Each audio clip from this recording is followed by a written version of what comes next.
What you said, that really touched me. A teenager gives compliments in his own way.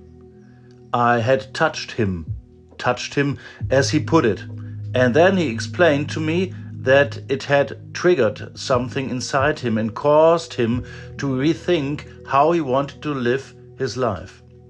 That was truly something special, and honestly, it made me very happy as well. That is also how I imagine it must have been back then when the disciples were walking with Jesus and at first did not recognize the risen Christ. They walked the same road with him, listened to his words, and yet only later did they understand who it really was walking beside them.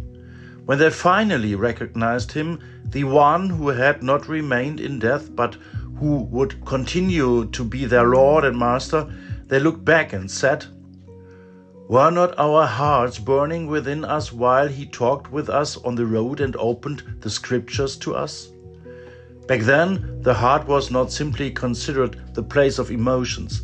The heart was understood as the seat of understanding, decision, and inner recognition. So, in a sense, the disciples were saying something opened within us. We began to understand, a light came on for us. And that is exactly what seems to happen when people encounter Jesus. He does not merely stir people emotionally. He changes the way they think, their view of life, their understanding of God and of themselves.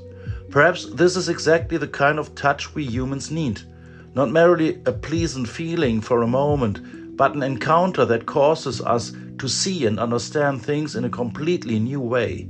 Because if life is truly going to change, superficial enthusiasm is often not enough.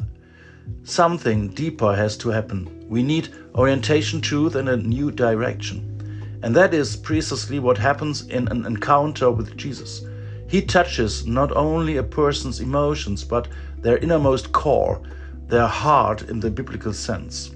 That is where change begins. That is where new thinking begins. And often, that is where a new life begins.